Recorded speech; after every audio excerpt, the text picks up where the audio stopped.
이스라엘이 바벨론에서 포로로 생활했던 70년의 기한이 차게 되었고, 다니엘은 선지자 예레미야서에서 기록된 그 70년의 기한, 이스라엘이 하나님께 징계를 받고 그렇게 하는 그 시간이 다 찼고 이제 돌아갈 때가 되었다는 것을 알게 되었습니다. 그리고 그가 이제 1절부터 19절까지는 하나님 앞에 언약의 기도로 자기 조상들과 또 자기 백성들의 그 모든 하나님께 대한 죄를 고백하고 탐복하고 그렇게 해서 다시금 하나님의 언약에 호소하면서 하나님 이제 이 말씀하신 70년의 기한이 끝나가오니 하나님께서 하나님의 이름을 위하여 우리의 죄를 사해 주시고 다시 우리를 언약의 땅으로 돌이키게 하시고 그리고 그 언약의 땅에 있는 예루살렘 성과 성전이 다시금 회복되도록 해달라 이렇게 기도를 한 다음에 이제 20절부터의 내용이라고 할 수가 있습니다. 그래서 20절에 보시면 내가 이같이 말하여 기도하며 이건 이제 1절부터 19절까지의 내용이에요. 그리고 내 죄와 내 백성 이스라엘의 죄를 자복하고 내 하나님의 거룩한 산 이게 어딜까요? 예루살렘을 얘기하는 겁니다. 다윗성을 얘기하는 거예요. 거룩한 산 시온을 얘기하는 겁니다. 우리가 늘 구약을 볼 때마다 시온, 자이언에 대해서 제가 여러 번 말씀드렸죠. 시온이란 하나님의 언약이 있는 바로 그 장소 이걸 의미하는 겁니다. 그냥 언약이 없는 예루살렘은 시온이 아니에요. 지금 시오니즘주의자들이 지금 이스라엘이 지금 가자 지구와 지금 전쟁이 일어나가지고 그러고 있는데 그것 자체를 시온이라고 하지 않습니다. 그건 그냥 장소고 위치이긴 해도 하나님의 언약이 없으면 거기는 시온이 아니에요. 그러니까 지금 시온은 그럼 어디에 있는 거예요? 그렇게 보면 그렇죠.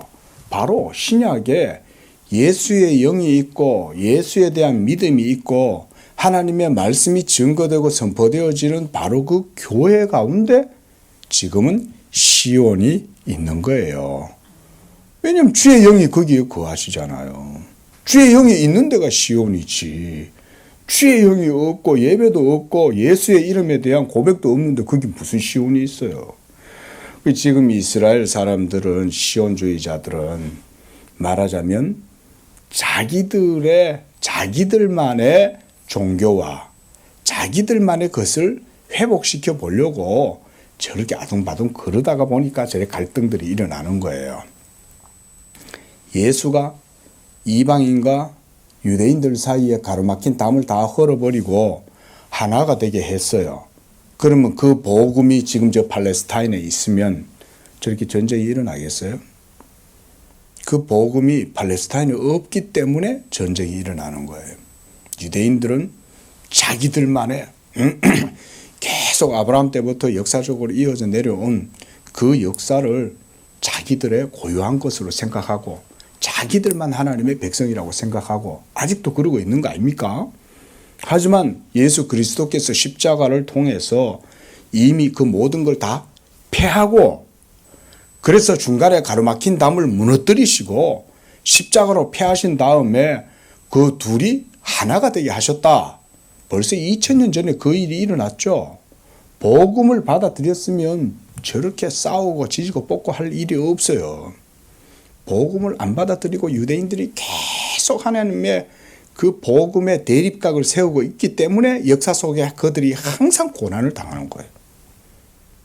이 사실을 복음을 알면 깨달을 수 있는데 복음을 모르니까 이 간단한 복음을 모르니까 그들의 역사가 계속해서 하나님 앞에서 대립각을 서가지고 있잖아요. 대립각을 서가지고 있으니까 모든 이방 민족들도 싫은 거예요. 그러니까 너들만 무슨, 그럼 우리는 뭐 버러지들이고 개들이야? 우리는 뭐 미물이야? 그럴 거 아니에요. 이방인들은 뭐 자존심 없어요? 이방인들도 다 사람인데. 맞잖아요.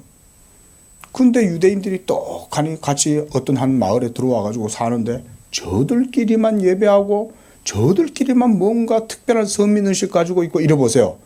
옆에 있으면 기분 나빠요, 안 나빠요? 기분 나쁘죠. 응? 인간이라는 거는 악하잖아요. 어? 이방인들도 다 죄인들인데 얼마나 악하겠어요. 그러니까 뭐 저들만 하나님 생긴다면서 마치 깨끗한 척하고 말이야, 사베스데이라고 저들만 마치 특별하게 하고 이러면 꼬락산이 보기 싫죠, 인간적으로. 그러니까 한마디로 말해서 뭔 말이냐, 우리 역사적 관점에서 보면 복음의 대립각을 세워서 계속 율법을 견지하고 있으면 그거는 일반 이 세상의 이방인들, 자연인들에게도 꼬락선이 보기 싫다 이건 거예요. 그러니까 계속 어딜 가나 문제가 생기는 거예요. 예? 그러면 또 어떤 분들은 또 이렇게 얘기해요. 그러면 유대인들이 그렇게 지혜롭고 세계 경제를 주무르고 있는 게 그게 하나님이 축복해서 그런 거 아닙니까? 그 꼭 그런 것만 아닙니다, 여러분. 응? 어떤 하나의 정신이 신본주의적으로 딱 되면요, 신본주의가 없는 민족 정서보다 더 뛰어날 수 있습니다. 근데 그거는 복음이 아니라 율법입니다. 율법. 이해되셔요? 예? 사람을요 막 풀어놓고 자연인처럼, 우리가 뭐요, 짱글북에 나오는 그 주인공 애가 누구죠? 이름이 생각이 안 나는데, 그러니까 그 야생에서 표범들하고 같이 살잖아요. 예? 그렇게 살면 삶이 딱 발전한다든지 이렇게 이루어지지 못하죠. 짐승하고 그러고 사는데. 한마디로 이방인들은 그렇게 사는 거예요. 근데 최소한 유대주의자들은 토라라고 하는 걸 가지고 있고 그걸 통해서 신본주의 교육을 받잖아요. 그러면요, 여러분, 이성이 훨씬 더 뛰어나게 됩니다.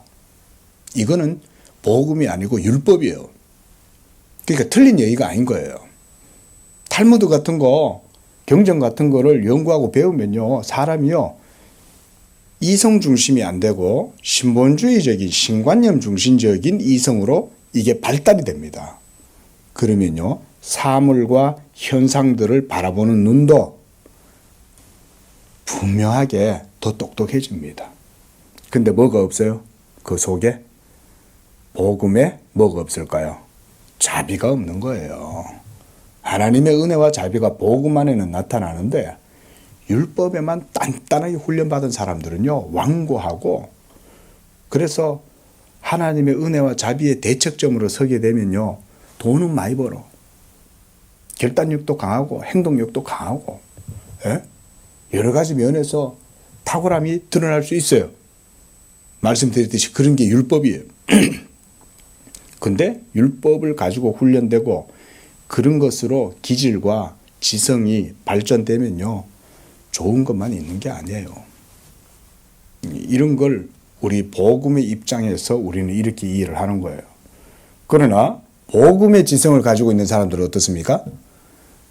영적인 지성적인 탁월함을 가질 뿐만 아니라 그들의 마음속에는 뭐가 있어요? 생명과 자비와 이런 것들이 그들 속에는 있어요. 그러니까 복음을 가지고 가는 사람은요, 적을 안 만들어요. 복음을 가지고 있는 사람들은요, 항상 어딜 가나 화목하게 하고 평화를 이루고 살아가는 거예요. 그러니까 이 복음의 은혜로 영적인 자질이나 지성이 훈련된 나라나 사회나 민족들은 어딜 가도 여러 많은 사람들에게 혜택을 줍니다. 대표적으로 우리가 역사 속에 어떤 나라가 있습니까? 영국에 우리가 청교도, 그리고 미국이 그 청교도 정신에 의해서 세워지잖아요. 청교도의 지성이 뛰어납니다. 아직도 청교도의 지성을 못 따라갑니다. 오늘날 현대인의 지성들도 탁월합니다. 지금도 공부를 해보면요. 16세기, 17세기 때 신학자들의 글들이 요즘은 많이 번역이 돼가지고요. 읽어보면요. 오늘날 잘 못 읽어요. 너무 깊어가지고. 그 정도로 대단합니다. 그 정도로. 우리 교회는 바빙크 책하고 지금 기독교 강요를 가지고 지금 계속 보고 있는데 쉽지 않죠. 사실은. 설명해 주지 않는다 하면은 그게 읽고 이해하기가 쉽지 않아요. 영적 지성도 사실은 대단한 거거든요. 자, 지금 그런 이제 팔레스타인이 아닙니다. 자, 다시 돌아와서 시온이라고 하는 것, 하나님의 거룩한 산을 위하여 기도한다는 말은 결국 하나님의 언약이 있는 예루살렘, 하나님의 언약이 세워지는 성전, 한마디로 신앙이 있는 산, 이거 얘기죠. 그 산이 지금은 이 양재교회도 있고 이 옆에 또 여러 교회들이 신약의 모든 교회들 속에 있는 바로 그 하나님이 거하시는 성전이 시온산이다.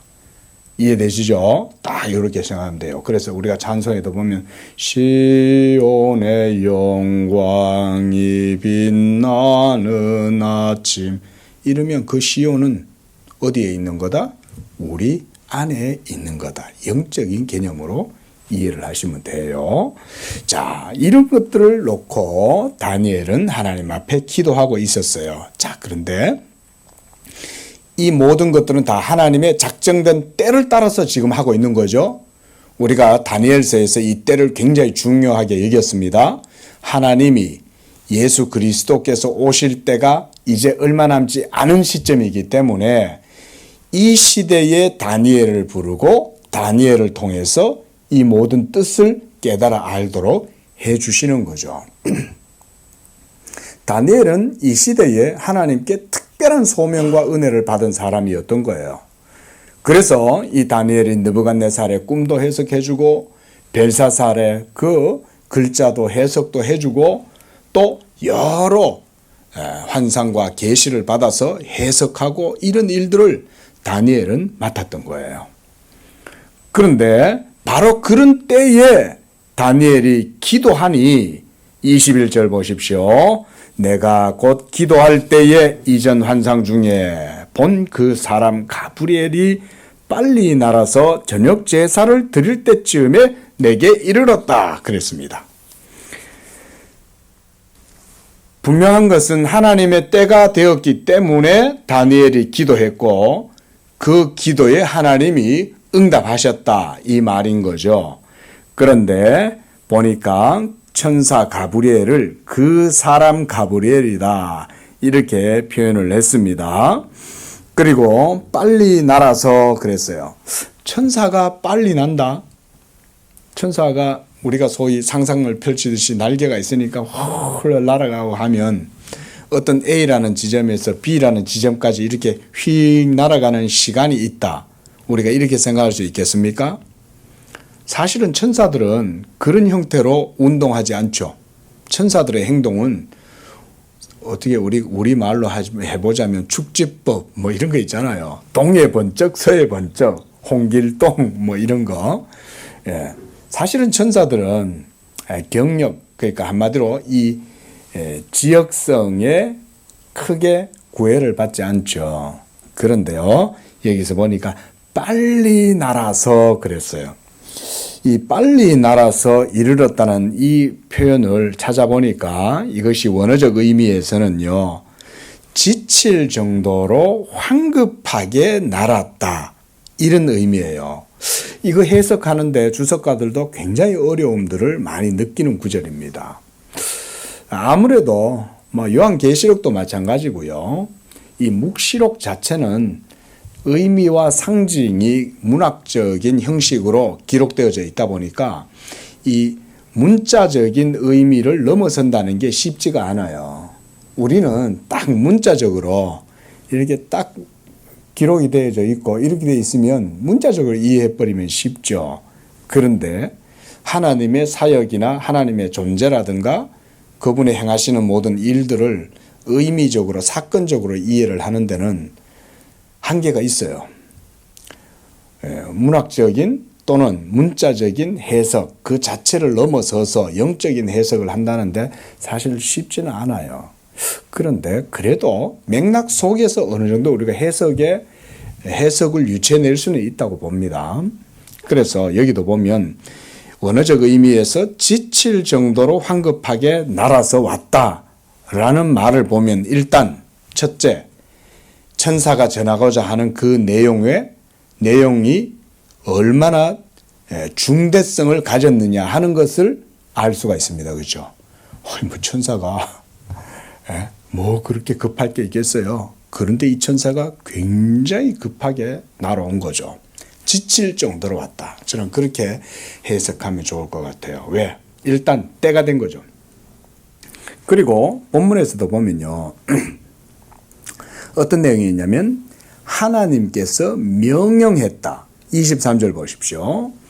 네가 기도를 시작할 즈음에 명령이 내렸으므로 내가 이제 황급히 날아서 너에게 그걸 알려주려고 왔다. 이렇게 이제 읽으면 좋겠죠.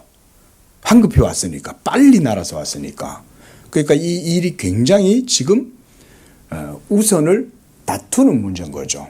굉장히 중요한 문제였다. 이렇게 봐야 된다는 거죠.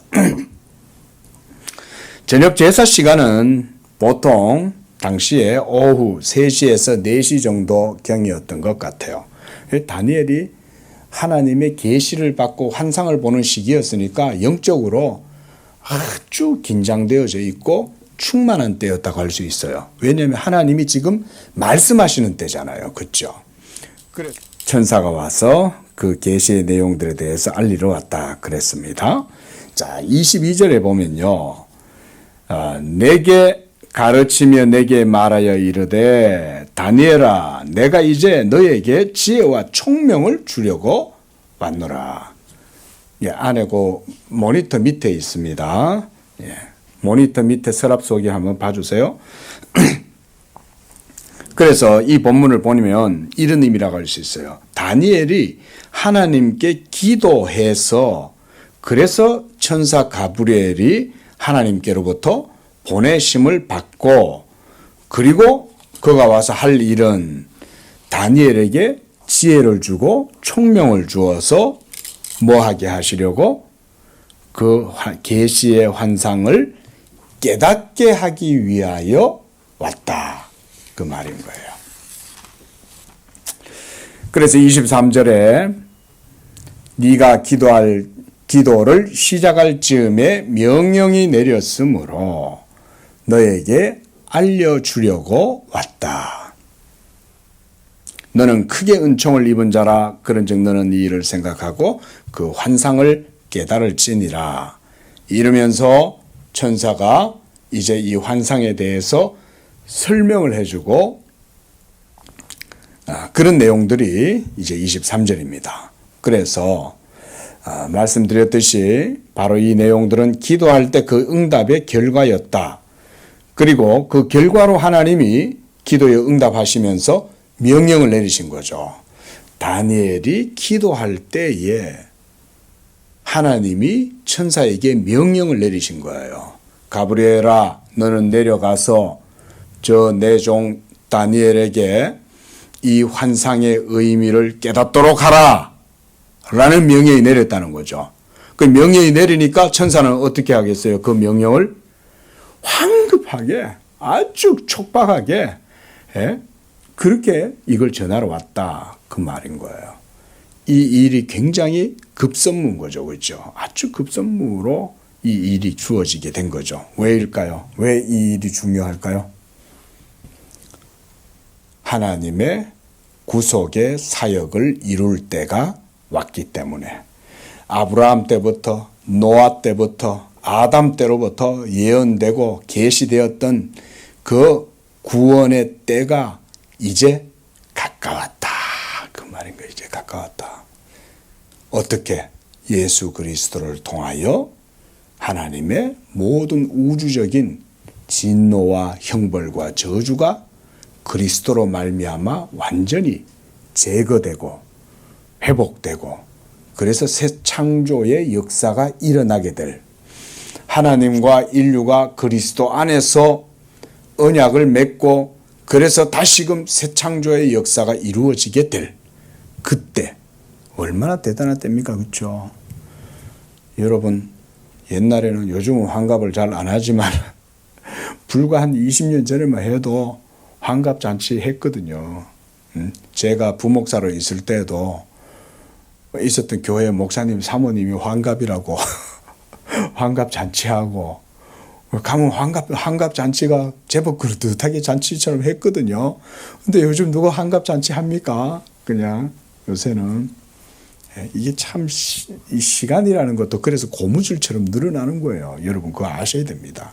시간이라는 게 항상 딱 무슨 고딕하게 딱 틀이 정해져 있는 게 아니에요. 시간도 상대적이에요. 우리가 아인슈타인이라는 사람이 시간을 가지고 얘기를 하면서 그 상대성 원리다 이런 얘기도 했잖아요. 그때 그런 의미도 있거든요. 시간이라는 말은 그렇게 따지자면 줄어들 수도 있고 늘어날 수도 있는 거예요. 이게 참 하나님이 세상을 희한하게 만들어 놓으신 거죠.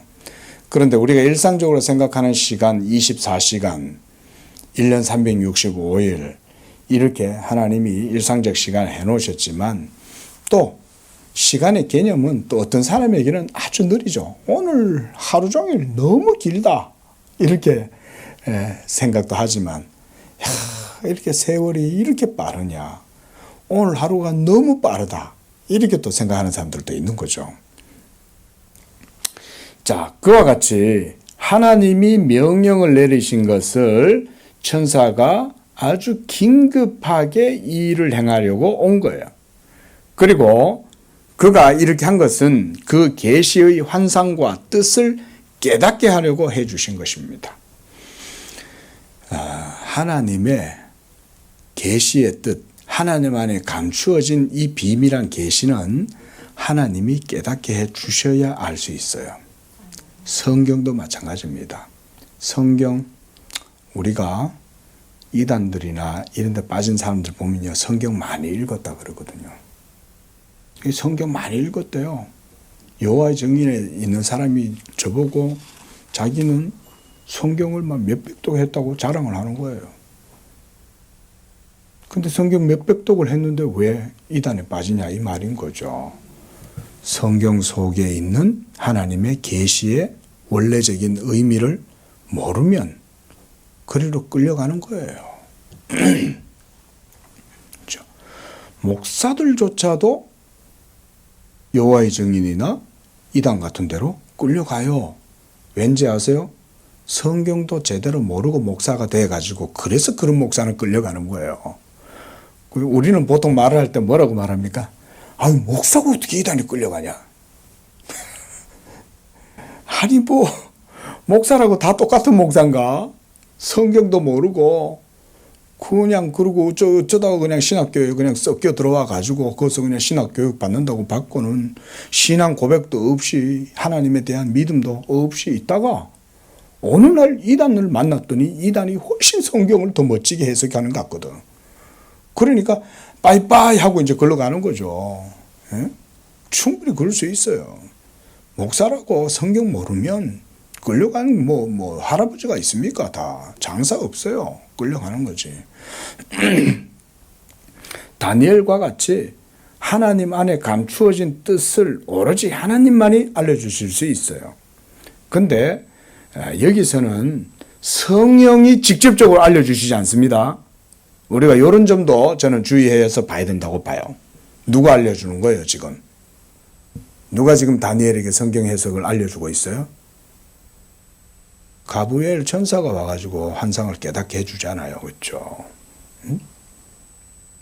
성령이 알려주시는 것과 천사가 알려주는 것도 하나님의 경륜상 분명한 차이가 있고 의미가 있어요. 성령은 어디에서 가르쳐 주십니까? 우리 안에서 역사하셔서 하나님의 말씀을 깨닫게 해주죠. 목사도 설교를 하려고 설교 본문을 잡고 기도하고 그 본문을 들여다보면 그때부터 성령께서 여러분들에게 전할 내용들을 이렇게 거기서 그 말씀 기록된 말씀 속에서 이렇게 깨닫게 줍니다, 여러분. 그뿐만이 아니에요. 목사로서 있어 보니까요, 이미 하나님이 여러분들에게 전할 내용을 벌써 제 마음속에 주셔요. 뭐 신비주의 같은 소리 하냐? 아니에요. 그런 게 아니라 성령께서 벌써 내 마음을 주장하시는 거예요. 제 마음을 만져주시고, 그래서 우리 성도들에게 전해야 될 하나님의 말씀에 대해서 하나님이 제 마음을 미리 이렇게 어루만져 갖고 준비시키는 거예요. 그래서 성경을 딱 들여다보면 성경 속에 기록된 계시의 내용을, 그 의미들을 해석할 수 있는 마음의 준비가 벌써 되어 있는 거예요. 그런 의미예요. 제가 무슨 뭐 환상을 받았다, 뭐 계시를 받았다, 그런 얘기가 아니에요.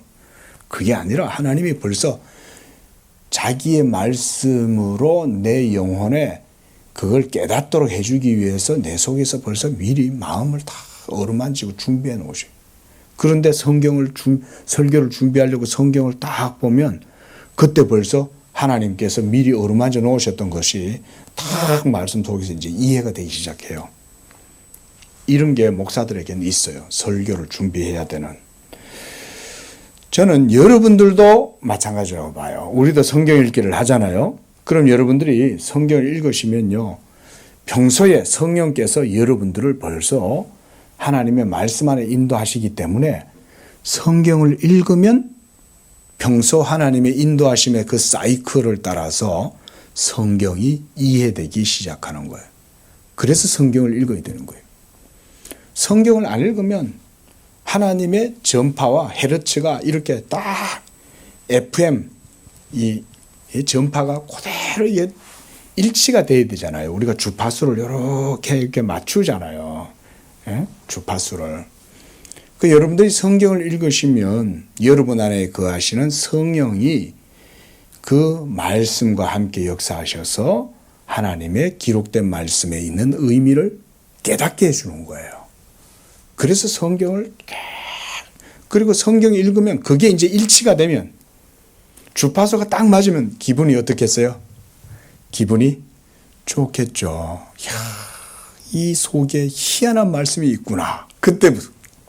그때부터 이제 성경 보는 눈이 열리기 시작하고 성경 보는 재미가 생겨나는 거예요.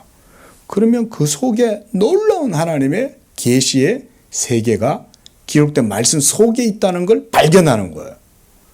그러면 눈이 열리는 거예요. 이제 믿음의 눈이 열리기 시작하는 거예요. 그리고 믿음의 눈이 열리면 그 눈으로 이제 모든 세계와 삶, 내 자신에 대해서까지 다 다시금 보게 되는 거예요. 이런 게 한마디로 영적인 안목이다. 우리가 그런 표현을 쓰죠. 다니엘에게는 지금 천사가 와서 이 일을 깨닫게 하는데, 그 핵심이 뭐냐면 예수 그리스도께서 오셔서 모든 일들을 행하시고 이루실 것에 대한 내용이에요. 그 내용이 이제 24절에 있습니다. 자, 보십시오. 24절 우리 함께 읽습니다. 시작. 내 백성과 내 거룩한 성을 위하여 이런 이래를 기한으로 정하였나니 허물이 그치며 죄가 끝나며 죄악이 용서되며 영원한 의가 드러나며 환상과 예언이 응하며 또 지극히 거룩한 이가 기름 부음을 받으리라 그랬습니다. 바빌론에 포로가 되고 다시금 이제 예루살렘으로 귀환을 한 70년이 지난 이후에 이제 느헤미야와 에스라와 이런 사람들에 의해 가지고 다시 예루살렘 성이 회복이 되고, 그리고 또 성전도 세워지고 이런 일들이 이루어지게 되는 거죠. 그런데 그런 기한들조차도 예수 그리스도가 오실 때까지 딱 정해져 있는 거예요. 우리 갈라디아서 4장 4절 말씀 잠시 한번 보겠습니다. 갈라디아서 4장 4절.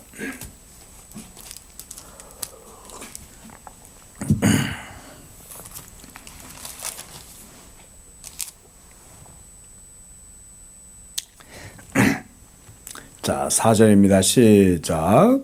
때가 참에 하나님이 그 아들을 보내사 여자에게서 나게 하시고 율법 아래에 나게 하신 것은 그랬어요.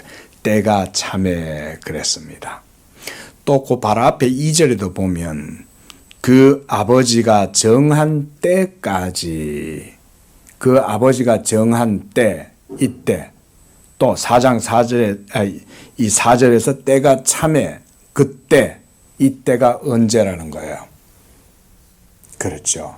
하나님의 영원한 말씀이 육체가 되시는 바로 그때, 성육신 하실 때, 그걸 얘기하는 거예요. 우리 공교롭게도 역사도 BC, 비포 크라이스트와 또 AD, 아노 도미네 이렇게 나뉘어지죠. 주전과 주후로 나누어요. 이게 서양의 달력을 기준으로 하는 거잖아요. 근데 그걸 주전과 주후로 이렇게 참 하는 것도 사실 참 공교롭지 않습니까, 여러분? 어떻게 그게 그렇게 되어져 가지고 역사가, 그게 또 로마가 세계를 제패하고 그 가운데 그리스도가 그 시대에 태어나시고 그런 가운데에 또 로마력이 또 사용되어지는 가운데 주전과 주후로 또 나뉘어지고, 그래서 기원전, 기원후 우리가 이렇게 한단 말이죠. 역사의 시점을 그리스도를 중심으로 보게 되는 거죠. 놀라운 일이죠. 이게 하나님의 섭리인 거예요. 그런데 그 때가 바로 율법 아래에서 하나님을 섬기던 그 때가 이제 끝나고 이제는 새로운 시대의 때, 하나님의 영원한 말씀이 육체가 되신 성육신의 때, 더 이상 말씀 안 드리겠고요. 성육신이라는 건 그래서 우주적 사건이에요. 왜냐하면 우주 역사, 하나님이 창조하신 이 우주의 역사에서 단 한 번밖에 없기 때문에 그래요. 단 한 번밖에. 다시 성육신이 있다가 또 예수님이 몸을 벗고 이런 게 없어요. 한번 육신을 입으셨을 때는 이제는 그리스도께서 영원히 그 육체 가운데 신성이 충만하게 거하시는 거예요. 더 이상 새로운 어떤 사건은 없어요. 옛 창조, 그러니까 아담과 모든 인류를 창조하셨을 때 첫 창조, 그 다음 예수 그리스도로 말미암는 새 창조, 이거 외에 제3의 창조는 없다 이거예요. 없습니다. 그런 거는. 그래서 우리가 그리스도 안에 있는 자들은 그리스도와 함께 영원토록 왕노릇하게 되는 거예요, 이제. 자, 바로 이때, 그래서 다니엘의 이 계시록에는 때가 굉장히 많이 강조가 되고 있는 거예요, 때. 그리스도를 지시해야 되니까. 이제 그리스도가 오실 때 얼마 안 된 거예요, 이제. 조금만 지나면 그리스도가 이제 오는 거예요. 우리도 종교개혁이 벌써 이제 500년 전에 일어났단 말이죠. 예? 근데 500년? 그렇게 따지자면 우리가 어제처럼 얘기하거든요. 예? 우리 한국에 복음이 전해져 가지고 이곳에 개혁신학이 뿌리를 내리고 이렇게 해서 한국에 참, 한국도 그렇게 생각하면 참 대단합니다. 예? 어제도 어떤 목사님과 만나서 이제 얘기를 잠깐 했는데, 이 한국의 개혁신학이 뿌리를 내려가지고 자란다는 거예요. 이것도 축복이거든요. 만약에 개신교가 저 다른 나라들처럼 이 로마 교회가 자리를 잡았다, 이렇게 한번 생각해 보세요. 로마 교회가 자리 잡은 곳에는요, 미신과 폐악이 창궐합니다, 여러분. 그거 아셔야 됩니다. 응? 제가 다른 종교 폄하하려고 그러는 게 아니에요. 로마 교회의 신앙 자체가 미신적이기 때문에 당연히 로마 교회가 점거하고 있는 곳은요, 미신이 넘칠 수밖에 없어요. 마리아 무음설부터 해서 아기 예수를 안고 있는 상을 놓고 마리아 성상을 숭배하고, 그렇죠?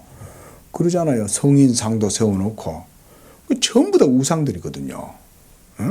그런 거 섬기는 사람들이 아무리 경건하다 한들 그게 바른 경건이겠냐고요. 안 그래요? 경건하면 경건할수록 어때요? 미신에 더 깊이 빠져드는 거죠. 경건하면 경건할수록. 이런 게 로마 교회의 문제인 거예요. 그래서 저 필리핀 같은 데 가보세요. 로마 천주교회가 막 가보면 끔찍해요. 끔찍해요. 제가 옛날에 청년 때 필리핀에 한번 간 적이 있는데요. 필리핀 성당에 들어가 보니까요. 끔찍해요. 안에 들어가면 무슨 이상한 데 같아요. 예. 막 그 예수가 막 피가 묻어가지고 있고, 예? 때마침 그때 로마 교황이 필리핀에 왔어요. 그때 당시에.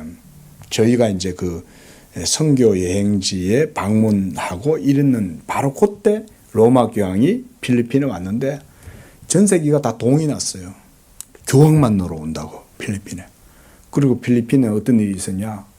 수많은 군중들이 어떤 한 사람을 생으로 진짜 못을 박은 거야. 나무에다가.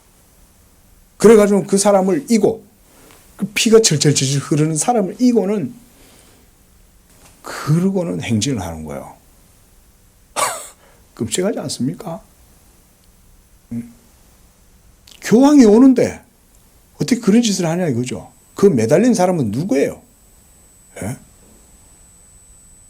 그러니까 여러분 이 복음이 없는 시대에는 참 어디를 가나 그런 문제가 일어나는 겁니다. 자, 그런데 예수 그리스도께서 오시면 이와 같이 죄가 끝나고 죄악이 용서되고 영원한 의가 드러나게 되고 그리고 환상과 예언이 이루어지게 되고 성취되고 그래서 지극히 거룩한 이가 기름 부음을 받는다. 기름 부음 받는다. 이게 이제 메시아라는 말이잖아요. 그리스도가 메시아의 직분을 수행하게 된다. 그 말인 거예요. 자, 25절에 그러므로 너는 깨달아 알지니라. 이제 이것을 설명한 다음 예루살렘을 중건하라는 영이 날 때부터 기름 부음 받은 자 예수 그리스도시죠. 메시아. 그가 받은 자 곧 왕이 일어나기까지 7일에와 62일에가 지날 것이요. 그 곤란한 동안에 성이 중건되어 광장과 거리가 세워지고 그런 다음 62일 후에 기름 부음 받은 자가 끊어질 것이며 장차 한 왕이 와서 그 성읍과 성소를 무너뜨리려니와 그 마지막은 홍수에 휩쓸림 같을 것이요 또 끝까지 전쟁이 있으리니 황폐할 것이 작정되었느니라. 끝까지 지금 전쟁이 있어요 없어요? 성경이 얘기하는 대로 지금 전쟁이 아직도 끝까지 하고 있잖아요. 이번에는 완전 막 끝장판이야 이제는. 이번에는 가자 지구를 아예 몰살시켜버릴 생각을 지금 하고 있는 거죠. 이놈들 두면 안 되겠네 이러고 지금. 응? 그래서 지금 가자 지구 내에 있는 민간인들은 전부 가자 지구 다 떠나라. 예? 완전히 초타시켜버리겠다는 거예요. 지상전 하지 않겠다는 거예요. 지상전 하지 않고 그냥 거기다가 융단 폭격 다 내려가지고 건물이고 뭐고 아예 그냥 싸그리 다 건물 다 무너뜨려 버리고 예? 초토화 시키겠다는 거예요. 초토화를.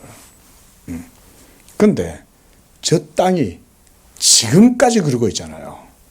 그렇죠?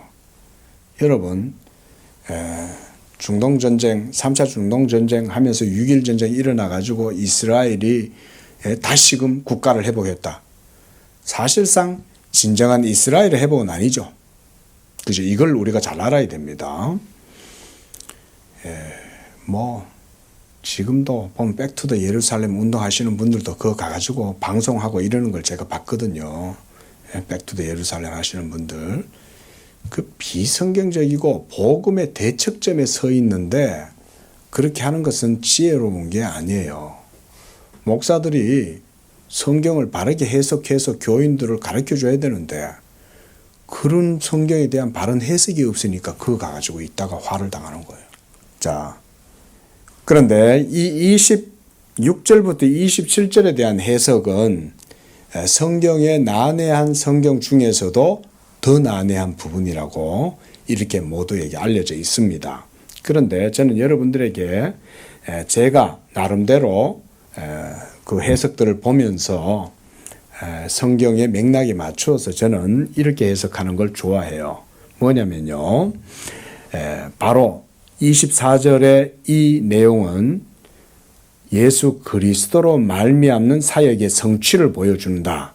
요거는 대부분의 주석가들이 전통적으로 이렇게 해석을 해요. 24절은 그리스도예요. 그러면 25절부터 27절은 그리스도하고 관계없겠어요? 그런 건 아니죠. 맥락이 연결되는 거잖아요.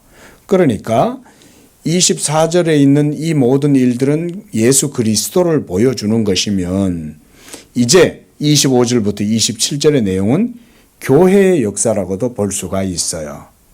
그런데 이것은 이 내용 속에 보면 단절이 있고 그 다음 계속이 있어요. 단절은 유대의 율법의 시대가 이제 끝나요.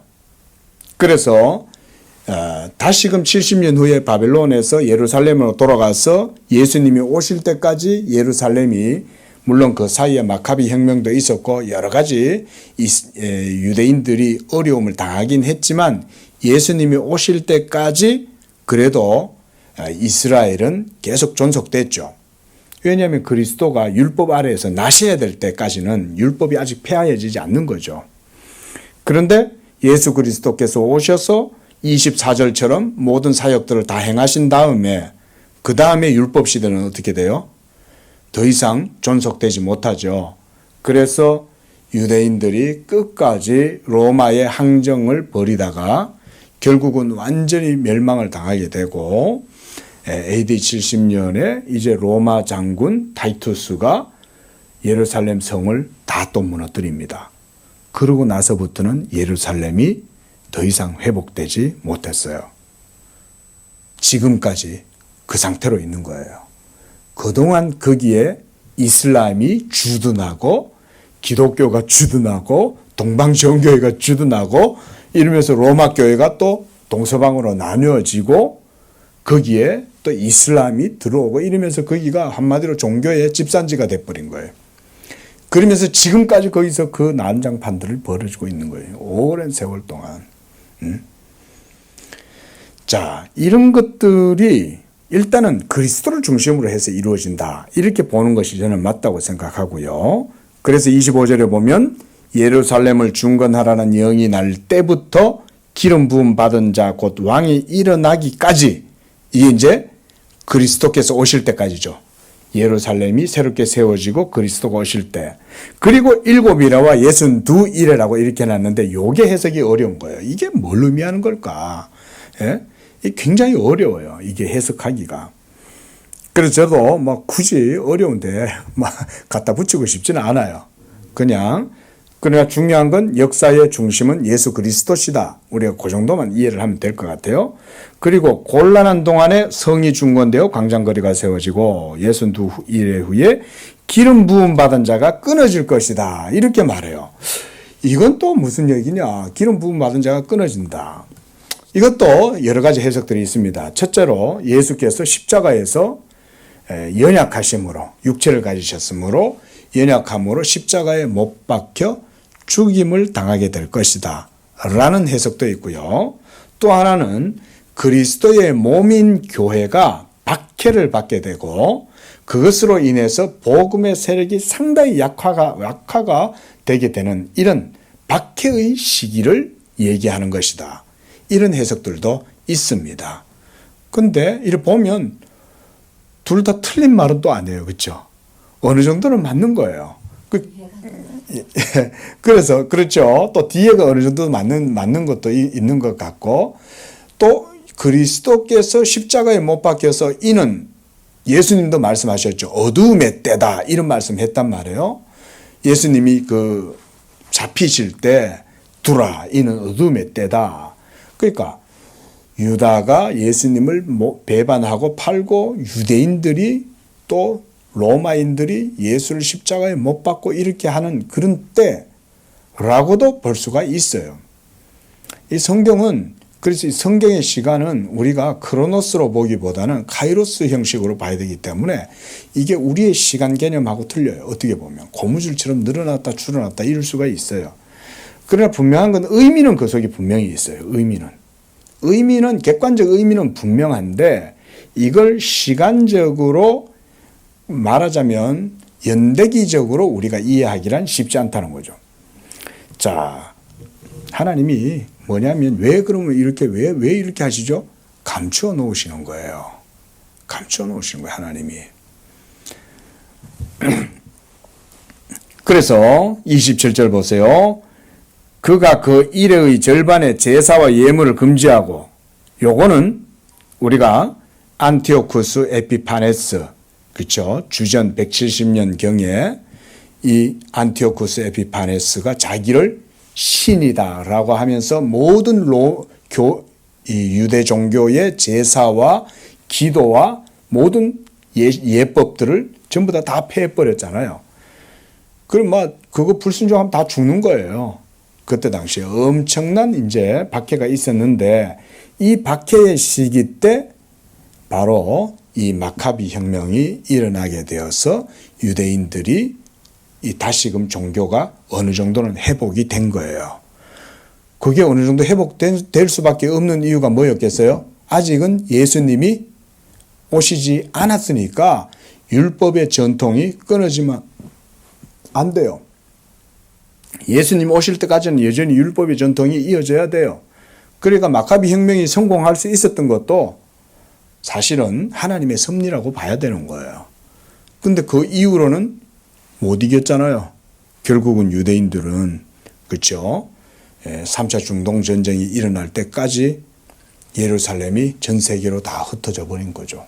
흩어진 유대인들이 월스트리트를 세우고 세계의 자본가들이 되고 뭐 이렇게 된 거죠. 예. 자, 이제 정리를 해보겠습니다. 자, 우리 성경 한 번만 더 찾아보고 마치겠습니다. 베드로전서 신약 성경 377쪽.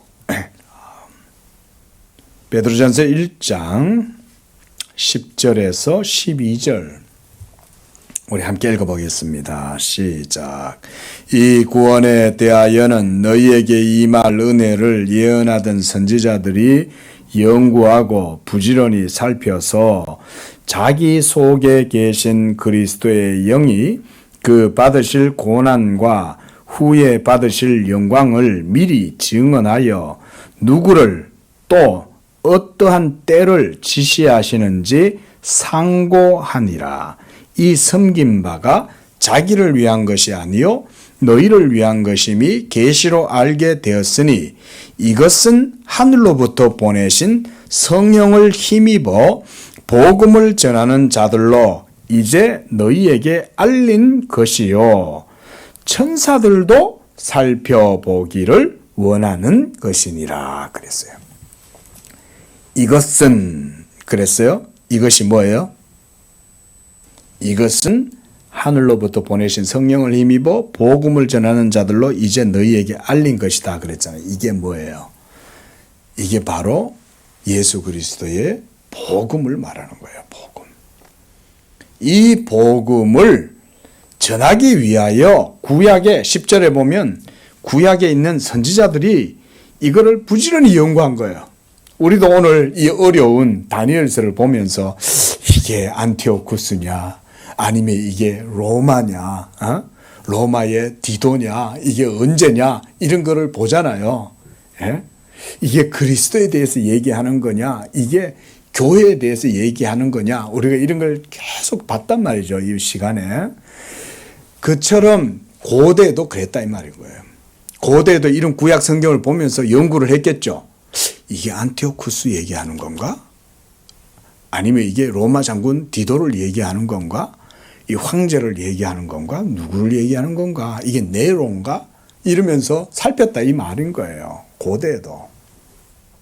그래서 연구하고 부지런히 살피고, 그래서 자기 속에 계신 그리스도의 영이 그리스도께서 받으실 고난과 그리고 그 후에 받으실 영광을 미리 증언하여 누구를 어떤 때를 지시하는지를 상고했다. 가리키는 거잖아요. 이렇게. 예? 이렇게 가리키는 그것이 누구를 얘기하는 거냐? 누구겠어요? 예수 그리스도에 대해서 가리키는 거예요.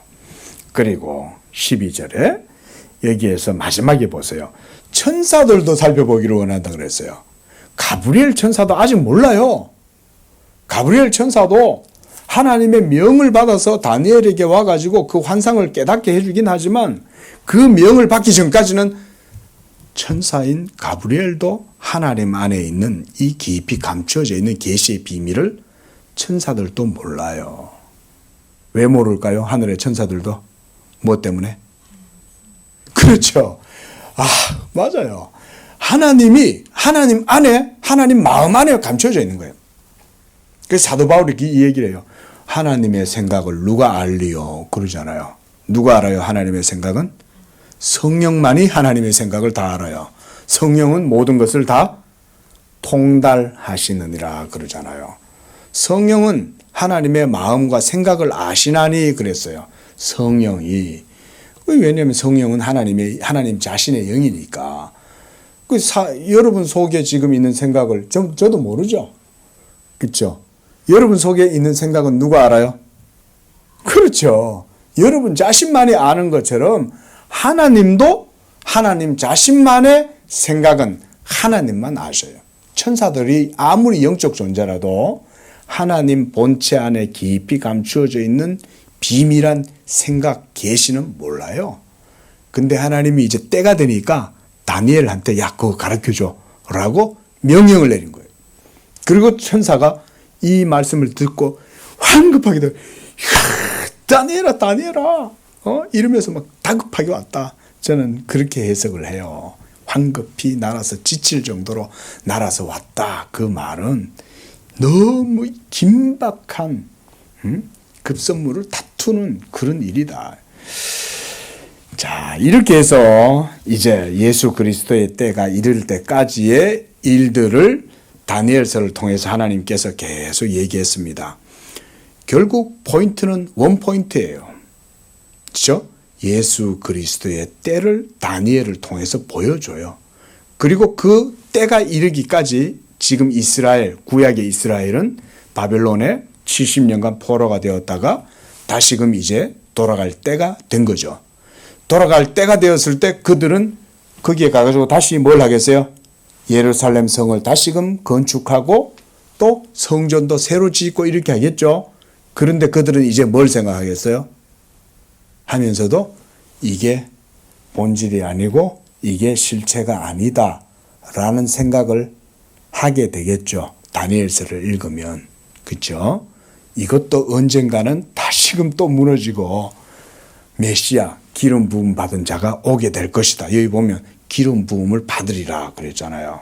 그러니까 이런 다니엘서는 굉장히 중요하죠. 왜냐하면 70년이 회복돼 가지고 다시금 세워진 나라니까 얼마나 그들에게는 중요하겠어요. 그 기름 부음 받은 자가 세워질 거라는 걸 그걸 세우면서 생각하겠죠. 이런 걸 하나님이 다 섭리 속에 역사하시는 겁니다. 기도하겠습니다. 자비로우신 주 하나님 아버지, 하나님의 모든 카이로스의 때는 언제나 예비되어져 있는 줄로 믿습니다. 그러나 우리는 하나님 안에 감추어져 있는 계시의 비밀한 것을 그것이 열리고 해석되기 전에는 우리는 그것을 깨달을 수가 없습니다. 그러나 하나님께서는 자기의 택한 백성들을 위하여 하나님 안에 감추어진 이 은밀한 계시를 지금 예수 그리스도 복음을 통하여 교회 가운데 드러내시는 줄로 믿습니다. 예수 그리스도 하나님의 영원한 그 말씀이 우리 양재교회 가운데에도 풍성하게 나타나게 하시고 그 계시가 복음을 통하여 밝히 드러나게 될 때 또 이 모든 교회와 성도들이 복음의 큰 은혜와 영광을 또 누리고 그 가운데 하나님께 영광을 돌리는 그런 복된 일들이 일어날 수 있도록 축복하여 주시옵소서. 예수님의 이름으로 기도합니다. 아멘.